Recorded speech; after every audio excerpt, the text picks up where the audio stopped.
Hello and welcome to Asagao. Asagao. Oh my god. I should turn down the volume. No. Configure. Asagao Academy. Asiago. Fucking, it's like you didn't even go to school. Asino. Shut up. Alright, Josh. We're here to romance some video gamers. Look. The point We is, got the Giant Tran and the Pro Gerard. There's just like The train made its way along the gentle curve of the coast of Japan, whisking me farther and farther from home. Across from me sat a boy, face half buried in a newspaper. What the fuck? He was deeply entranced in whatever article he was reading, and hadn't spoken a single word to me, even when I asked if I could join him in the last compartment with any available space. He shrugged, nodded, and adjusted his newspaper without ever making eye contact. It had been almost an hour, in fact, and he hadn't once looked at me. Because he's gay. Devoid of conversation, I looked. Gay. I took instead to counting the buttons on the pretentiously lush carmine seat cushions. 1, 2, 3, 21, 22, and so forth, over and over. Now and again, I turned to look out the window where the trees were blurring by. Sometimes the smeared green would break and reveal the quiet blue of the Sea of Japan. And maybe he wasn't saying anything because I was covered in blood and masturbating furiously. That's beside the point. I'll be next to you, masturbating. Eventually, this rapidity made Did I my get stomach it? turn. Yeah. She got the fly. I didn't. High fives all around for Fly Deaf! I don't think I got it. Whatever. That was a high five, and I Yeah. got my own hands. Thanks, Melissa. Eventually, this made my stomach turn, and I went back to counting the buttons on the seat cushions. 1, 2. Oh my god, girl! Bring a book, or, play a video game or something. Well, don't be so socially The train awkward. compartment shuddered around us. My eyes wandered to the boy and his jacket. It wasn't the school-issued blue that I and the other students on the train were wearing. Instead, it was a green, varsity-like jacket with an embroidered patch poorly sewn in the front. So you're first year, then? Aw, yeah, it's pro-jurid, with all them sparkles. Who's so sparkly? He He folded his newspaper neatly, sat in his Shut lap, and don't you fucking dare! With a half-interested gaze. Did he just catch me staring? Now that the paper was gone, I saw his face. He watched me through heavy-lidded eyes. His hair was immaculately groomed, his teeth straight and blindingly bright. Unlike him. There was something about him, the way the light hit him, that made him look like he was almost sparkling. And gay. Shut up. He's married in real life. He actually is. Woman. Me? Good cover. Yeah, you can be him. He glanced around the compartment, empty beside us, and laughed. Besides us. Oh. No, I'm not a first year. I'm a third year. The train began to slow, metal wheels groaning against the metal tracks. Ooh, hot. The sudden shift threatened to rob me of whatever was left in my stomach, but I closed my eyes and took a deep breath, willing myself to keep it together. What kind of impression would I leave puking on a student before I even arrived at the academy? Okay. Totally wasn't gonna get laid It's if I puked on it. Unless he's into that. I mean, some people are into that. Fucking put a ring on it at that point. The boy frowned. I picked up the hem of my cotton skirt. And I That's punched him not in the possible. dickhead. No. I've never seen you before. I can't necessarily imitate Pro Jared's voice, But but he's going to try. it took me a moment of mouth fishing to find a response. Mouth Whoa! Whoa! Rawr. Beg your pardon? It's because I'm a transfer student. He laughed again. To those of you watching A this, transfer student, huh? We don't get many of those. I removed my acceptance letter from the front pocket of my uniform. The paper, heavyweight, off-white, had accumulated creases from my reading, as if the words might have changed since the last time I read it. The boy took it, studied it, then handed it back Finish to your me. thought, Josh? I'll see you around. Well to then, those Hannah, of you I watching, suppose I'll be seeing you around. To those of you watching, this is about as well as Melissa does in real life, too. Ouch! It's true. He smiled at me as he picked up the suitcase lying next to him. By the time I hiccuped a response, he was already gone from the compartment. Stared into the empty hallway of the train. It was then I realized he, having gotten it from my acceptance letter, knew my name, and I never got his. The train settled at the station, and I filed out with the rest of the uniformed students. It was early April, and the last frost of winter had come and gone. Much like David Carradine. The trees were already green, their leaves shivering in the occasional gust weaving through them. The air was mild. Only a few clouds hanged in the sky. I walked along the road with a swarm of blue-jacketed bodies, looking at little groups breaking off from the crowd. Everyone was buzzing so animatedly around me. 'Cause it's Japan! Is that it? Wow, racist! I held my suitcase tight in my sweaty hands. The octopus gently climbing forward from the sea towards me. It was leather-bound and worth more than anything it contained. It wasn't far from the school, and I was, for maybe the first time in my life, thankful that what I owned didn't amount to much.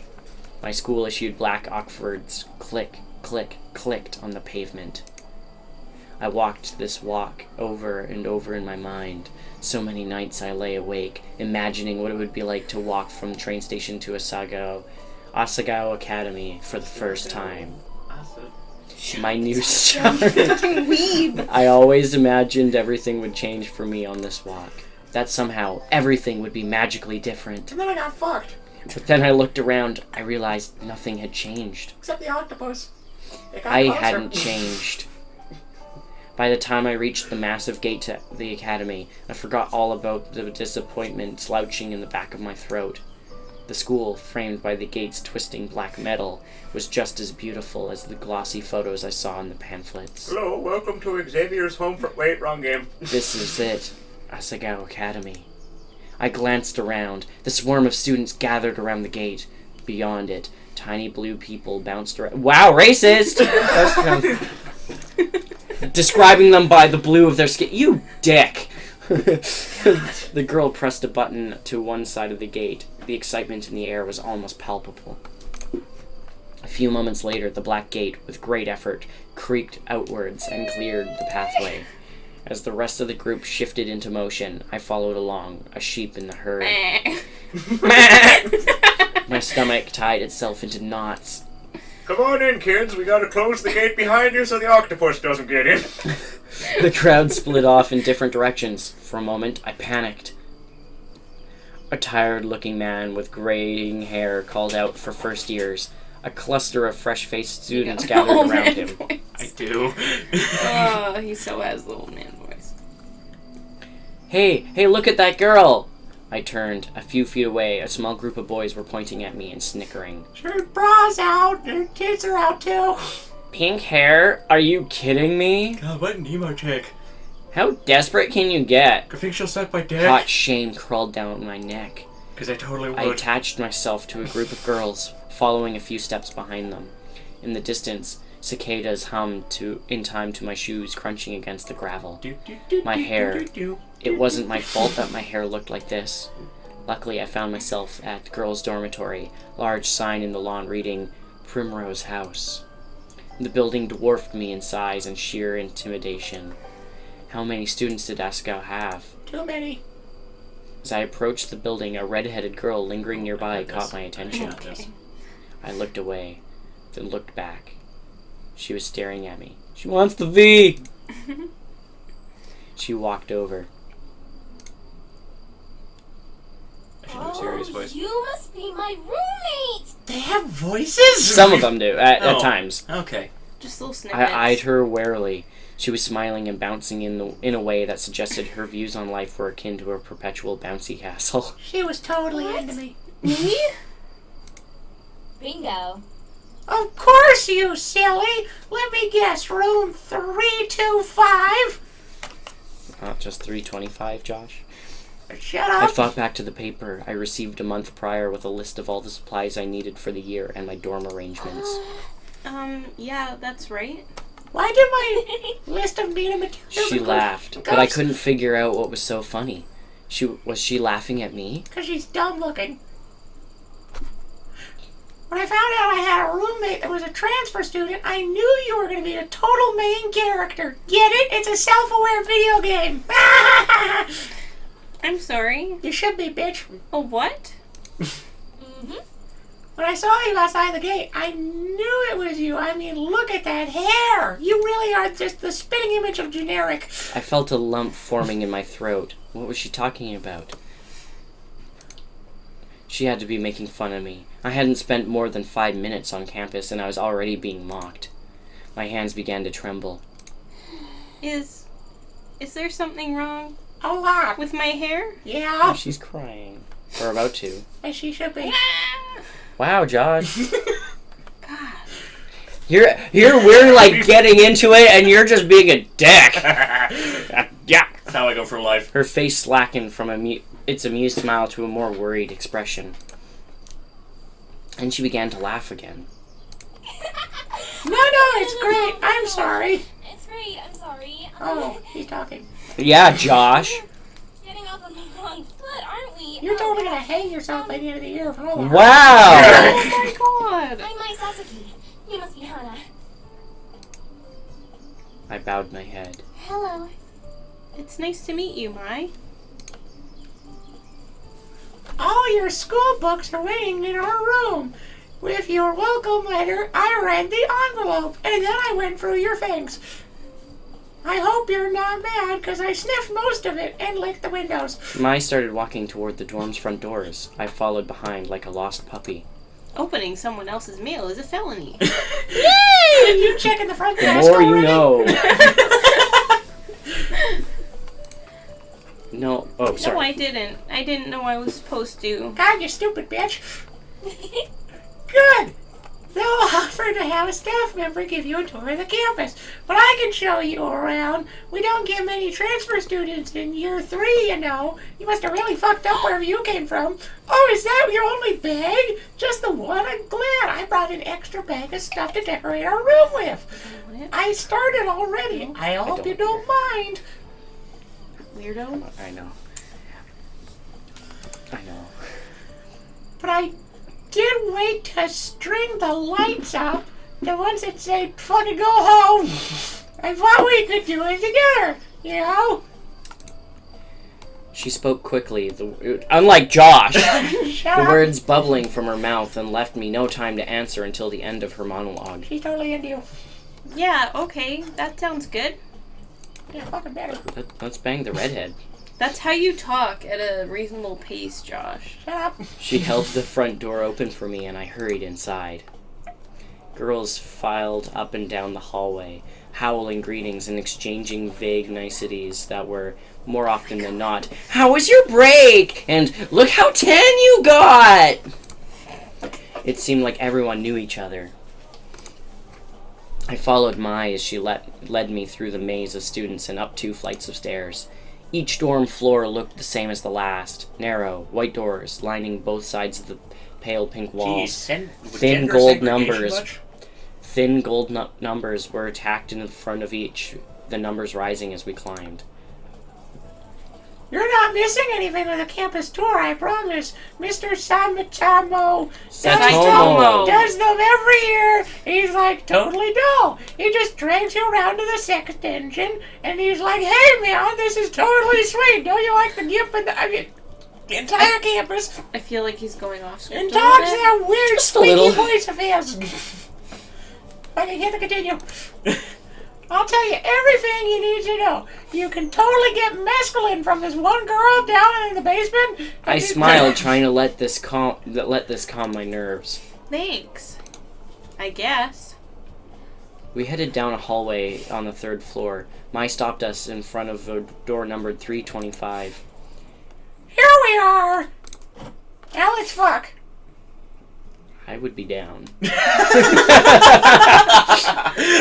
Faint smell of potpourri wafted through the room. The walls, like the hallway, were a soft, powdery pink.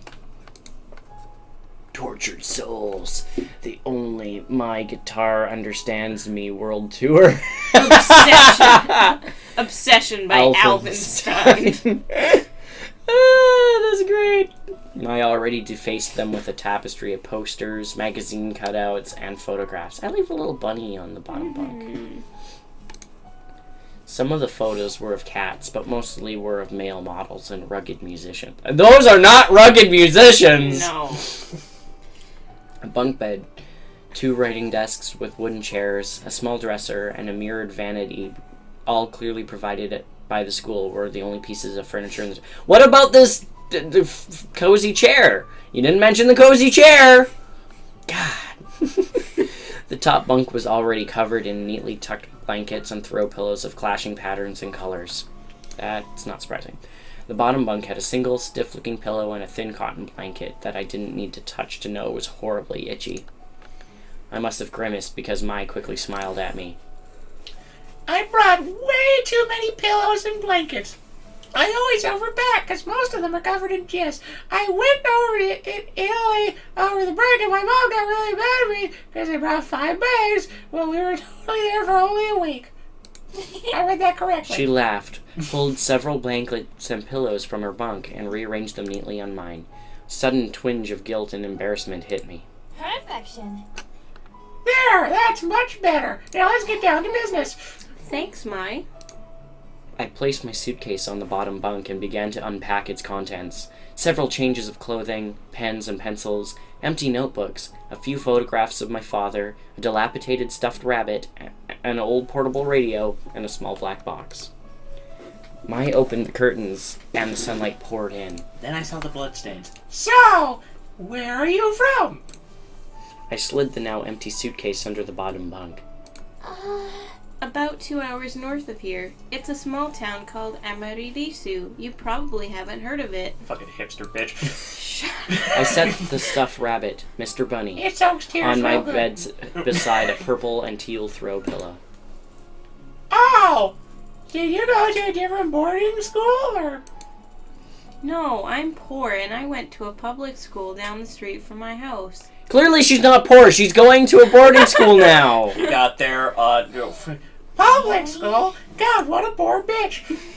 What was that like? Were the students on crack? Did you have lots of friends? I bet not. You seem kind of lonely. I always went to private schools. My parents work a lot, and they never pay attention to me, which is why I sleep around often. And my dad goes overseas, so I think they stuck me here for convenience. Right, if anybody could actually fully understand that last bit, I'm impressed. Oh, hey, what's that? I removed an ornately patterned origami crane from the black box and was setting it on the unclaimed writing desk. Oh, this? My mother made it for me a long time It ago. looks like a dildo. Is that a dildo? How can an origami crane look like a dildo, Josh? Anything's a dildo if you're brave enough. Or it's a butt plug if you try hard enough. I set it beside a stack of thick textbooks, Falcon which I Punch. assumed were provided for me. Wow! It's so pretty. I've never seen paper like that I haven't masturbated into that before. Oh yeah, the lights. Let me get them. Ugh, tired. Mai went to her own desk, opened the drawer, and pulled out a long, tangled string of fairy lights. That sounds nice. I thought this would look nice, tying you up with it, because I'm totally into bondage. Here, let me string them up around you. She grabbed a container of pushpins, then pulled her wooden desk chair out and over to one wall. I did the same with my own. Together, we pinned the lights around the perimeter of the room. It sounds nice. How was the train ride? Did you meet anybody? Did you totally blow it? Oh, sorry. No, not really. I was in a compartment with some guy and... You blew it, didn't you? Some guy? Was he cute? I wanted to let you He was know. sparkling! Oh, yeah, I guess. I don't know. I wasn't really paying attention. Kind of like Melissa was just now. I didn't even get his name. Story of Melissa's life. I was looking at the game and the PC or desktop that's showing, the Oh, legs yeah. perfectly line up. Oh. You can't see that on the capture. Oh, so- no. Yeah. Siri's legs just line perfect. Mai seemed disappointed for a moment, then perked back up. The Xanax is kicking in. You'll have a point about to me if you see him again. Maybe take a screen cap of it because it's hilarious. I Oh. don't... Okay. Once we finished stringing the lights, Mai climbed down from her chair and brushed her hands together triumphantly. Yeah. Would you like a massage? Done. Okay, now it's time for lunch. The food is pretty good here. It's ramen from down the street of the campus, and the creepy guy who hits on me when I get it is like out of this world. Where the school lets us leave campus on weekends. You know, some of Josh's lines, he'll be reading right, and then he'll just go off on a tangent, and then continue, and it's just like... I don't know, hard to... Mai walked to the window. I could totally jump because I long for death. We could totally go there because the Sunday is pretty nice out, but I guess you might want to go to the calf since you just got here. We could... She was suddenly interrupted by her own enthusiastic laughter. Oh my gosh, me Santos totally tripped outside and fell on her face. There's blood everywhere. I saw it. Oh, she isn't meant to laugh. Maybe I shouldn't have. Oh well. Anyways, let's go eat. I'm totally starved. She led me out of the room before I even had the chance to respond. Oh, what a nice cafeteria. God damn it. The cafeteria was buzzing with students excited for the new year. The only people as nervous looking as I felt were the tables of skittish, wide-eyed first years. I stepped into line behind Mai, taking an empty plastic tray. We shuffled through, asking for helpings from the sulky cafeteria workers. Then we passed some that looked good. Or something that looked good. With full trays, Mai led me straight to a table in the back where a few students were already sitting. Mai sat down and I took a seat across from her. Hi Mai, how was your break? It was good. I went to Italy and Spain and caught VD. Dad fell on a ski jet and broke his pelvis. His ankle pelvis. It's better now, though. I massaged it real good. Oh, well that's nice. I expected to be introduced, but the girl turned back to her group of friends and Mai turned back to me. She began to assault her food with a fork and tell me in a practically minute-by-minute account about her fleeting romance last summer with a boy she met on the beach and didn't go any further than a few salty kisses. Tell me more, tell me more! Did she put up a fight? That was a lyric in the song. I know, okay? I'm aware. I sat back and let Mai talk. For the first time since arriving on campus, I felt like I was finally able to breathe. I picked up my Brussels sprouts and studied Mai as she spoke. She looked very fine. That redhead. The more she talked, the more I began to notice small details about her. Well, She had a high songbird voice. With Josh's speech is like, high is right. what? She was dynamic, her face twisting this way and that into exaggerated expressions as she spoke. She laughed often. She imitated people in wildly unflattering voices, That's seemingly accurate. unrelated to her actual opinion of them. But most notably, she talked. A lot. I didn't find this particularly annoying, as it filled the silence and she hardly ever asked questions that required my full attention. Just as Mai was rounding off a shockingly detailed account of the time she accidentally walked in on her friend's older brother in the act of changing, a flash of familiar green caught my eye. I glanced over. Hey, that's him. Huh? Oh. I leaned across the table to whisper, just in case he could hear me through the ambient chatter of the lunchroom. The boy from the train, that's him. Is that the boy you totally blew it with? Jared? Yeah, with the weird green jacket and swoopy hair. I totally knew him. Yeah, me He too. just picked up his tray and walked past... Yeah, who doesn't? Fucking pro Jared, and he's a boss. He'd picked up his tray and was walking past us when something seemed to catch his eye. Huh? Oh, you? Doug was doing his voice. Oh, he was. Yeah. Sorry. I looked up at him, suddenly realizing he was talking to me. Hana. Hana, nice to meet you on the train. How are things settling down for you? Really well. I found my roommate, and she's been helping me out. I'm helping. I gestured to Mai, who was thunderstruck.